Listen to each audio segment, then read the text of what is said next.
والسلام على رسوله الكريم وعلى آله وصحبه أجمعين। আজকের এই মাসফর গাজা অনুষ্ঠানের মিছিলের পূর্বে বাংলাদেশ জামাত ইসলামের পক্ষ থেকে আজকের এই সংহতি সমাবেশের সম্মানিত প্রধান অতিথি বাংলাদেশ জামাত ইসলামের সংগ্রামী সেক্রেটারি জেনারেল সাবেক এমপি সংগ্রামী জননেতা জনাব অধ্যাপক মিয়া গোলাম ফরহাদ, মহানগরী দক্ষিণের আমির সংগ্রামী জননেতা জনাব নুরুল ইসলাম বুলবুল সহ কেন্দ্রীয় মহানগরী নেতৃবৃন্দ, সাংবাদিক বন্ধুগণ, বিক্ষুব্ধ সংগ্রামী ভাইসব, আসসালামু আলাইকুম ওয়া রাহমাতুল্লাহি ওয়া বারাকাতুহু। সংগ্রামী ভাই এবং বন্ধুগণ, আপনারা সবাই জানেন এই প্যালেস্টাইনে আজকে যারা মুসলমানদের রক্ত এবং জীবন নিয়ে হোলি খেলছে, এরা একসময় আগমন করেছিলেন রিপুজি হিসাবে আগমন করে আস্তে আস্তে তারা শক্তি সঞ্চয় করে পশ্চিমা বিশ্বের মরুল শক্তিগুলি মদদে একের পর এক মুসলমানদের এই স্বাধীন ভূখণ্ডে, যে ভূখণ্ডে লক্ষ লক্ষ নবী আল্লাহ তাআলা পাঠিয়েছেন, যে ভূখণ্ডে মুসলমানদের প্রধান কেবলা বাইতুল মাকদাস অবস্থিত, সেই ভূখণ্ডে মুসলমানদেরকে নিশ্চিহ্ন করে দেওয়ার জন্যই দীর্ঘদিন ধরে এই ইহুদিবাদী শক্তি, সন্ত্রাসী শক্তি, ইসলামের দুশমন নেতানিয়াহুর নেতৃত্বে একের পর এক জঙ্গি হামলা পরিচালনা করা হচ্ছে। বিমান হামলা চালিয়ে ইতিমধ্যে হাজার হাজার প্রায় লাখের কাছাকাছি নারী, শিশু, বৃদ্ধ, বনিতা ফিলিস্তিনের মুসলমানদেরকে নির্বিচারে হত্যা করা হয়েছে। আর লক্ষ লক্ষ ফিলিস্তিনের মানুষকে আজকে তাদের বাড়িঘর ছাড়া করা হয়েছে। আজকে গোটা বিশ্বব্যাপী নিশ্চুপ হয়ে আছেন। জাতিসংঘ বিবৃতির প্রতিষ্ঠানে পরিণত হয়েছে। আমরা জাতিসংঘকে বলবো, আপনারা যদি আপনাদের নির্দেশ কার্যকর করার ক্ষমতা না রাখেন, তাহলে এই পদ থেকে পদত্যাগ করুন। প্রয়োজন নেই। সংগ্রামী ভাই এবং বন্ধুগণ, আজকে বাংলাদেশের সকল শ্রেণী পেশার মানুষ, আজকে আমরা গাজার এই প্রোগ্রামে দল, মত, জাতি, বর্ণ, ধর্ম নির্বিশেষে আমরা ঐক্যবদ্ধভাবে যোগদান করেছি। আমরা বিশ্বাস করি এ সময়ে সরোবরী উদ্যানে আজকের এই সমাবেশ হবে। সেই সমাবেশে লাখো কোটি ছাত্র জনতা আজকে ঐক্যবদ্ধভাবে উপস্থিত হবে ইনশাআল্লাহ। আমরা আজকের এই সংহতি সমাবেশ থেকে আমরা আহ্বান জানাতে চাই, বিশ্বের যে সকল মরল গোষ্ঠী আছেন, আপনারা নেতানিয়াহু সহ এই সন্ত্রাসী বাহিনীকে নিবৃত্ত করুন, এদেরকে আপনারা নিষিদ্ধ ঘোষণা করুন। জাতিসংঘ থেকে ইসরায়েলকে আপনারা বহিষ্কার করুন। আমরা বিশ্বাস করি আমরা তাদের সাথেও আছি। আমরা বিশ্বাস করি গাজার মুসলমানেরা একদিন বিজয়ী হবে ইনশাআল্লাহ। ইসরায়েলের মূল উৎপাটিত হবে ইনশাআল্লাহ। এজন্য আমরা মুসলিম বিশ্বকে এই পরিস্থিতিতে ঐক্যবদ্ধ হওয়ার জন্য আমরা আহ্বান জানাচ্ছি।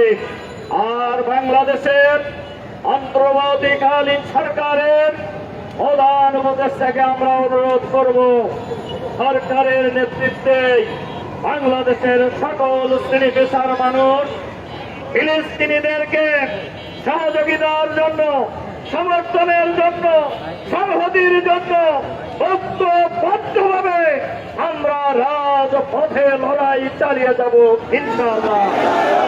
আসুন আমরা ফ্রি ফ্রি গাজা যে স্লোগান উঠেছে, যতদিন গাজা ফ্রি না হবে ততদিন আমাদের লড়াই সংগ্রাম অব্যাহত থাকবে ইনশাআল্লাহ। কোন গ্রেনেড, বুলেট, বিমান হামলা, জঙ্গি হামলা এই ফিলিস্তিনি মুক্তির আন্দোলন থেকে দুনিয়ার মুসলমানদেরকে কেউ সরাতে পারবে না ইনশাআল্লাহ। আসুন আগামী দিনে free free Gaza, free free Palestine এই স্লোগানকে আমরা বাস্তবে রূপদান করব ইনশাআল্লাহ। এই উদাত্ত আহ্বান জানিয়ে আমাদের আমিরের জামাত দেশের বাইরে আছেন, উনিও আপনাদেরকে সালাম দিয়েছেন। আমি ওনাকে বলেছি আমাদের সমাবেশ হচ্ছে, উনি বলছেন ভাইদেরকে আমার সালাম জানাবেন এবং আমরা দোয়া করছি, আপনারা দোয়া করবেন। সম্মানিত ভাই এবং বন্ধুগণ, আসুন আমরা সেক্রেটারি জেনারেল বক্তব্যের পরে পরবর্তী কর্মসূচি উনি ঘোষণা করবেন, এরপরে আমাদের আজকের কর্মসূচি শুরু হবে ইনশাআল্লাহ। আল্লাহ আমাদেরকে সেই তৌফিক দান করুন। আবারও বলছি, যতদিন প্যালেস্টাইন মুক্ত না হবে ততদিন আমাদের লড়াই সংগ্রাম অব্যাহত থাকবে ইনশাআল্লাহ। এই আহ্বান জানিয়ে আপনাদের প্রতি আবারও আন্তরিক সালাম জানিয়ে আমার কথা শেষ করছি। আল্লাহ হাফেজ। বাংলাদেশ জিন্দাবাদ, প্যালেস্টাইন সলিডারিটি জিন্দাবাদ। আসসালামু আলাইকুম।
করেছি, যিনি 2014 সালে বিনা ভোটে শ্যামদাকে প্রথমবারের মতো এমপি ঘোষিত হন।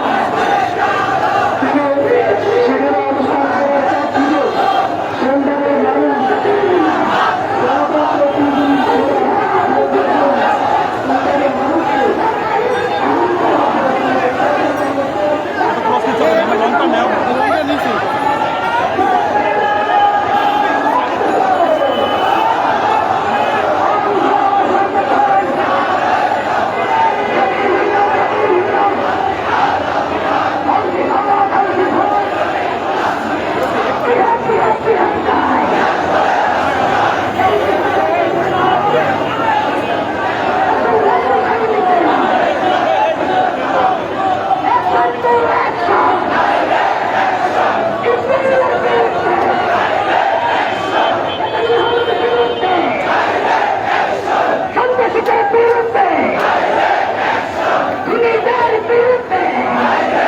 বেশি কাজ হয়ে গেছে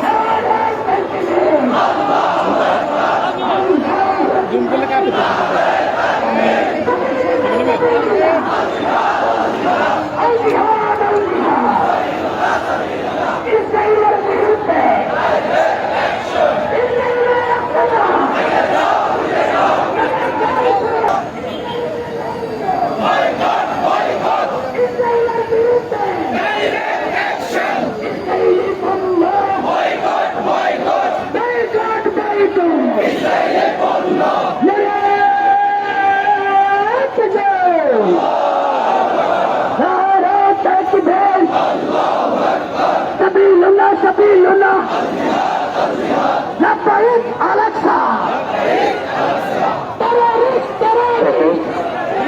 সকল শ্রেণী পেশা দল মতের মানুষের অংশগ্রহণে বাংলাদেশের ইতিহাসে আক্ষরিক অর্থে অভূতপূর্ব এক গণজমায়েতের দ্বার প্রান্তে আমরা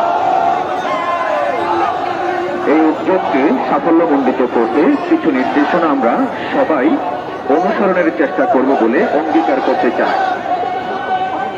এক, সহযোগিতাপূর্ণ স্বেচ্ছাসেবী মনোভাব রাখা। অনুষ্ঠানটা আমার, একে সফল করার দায়িত্ব আমি পালন করব, এই সংকল্প নিয়ে ঘর থেকে বের হব। দুই,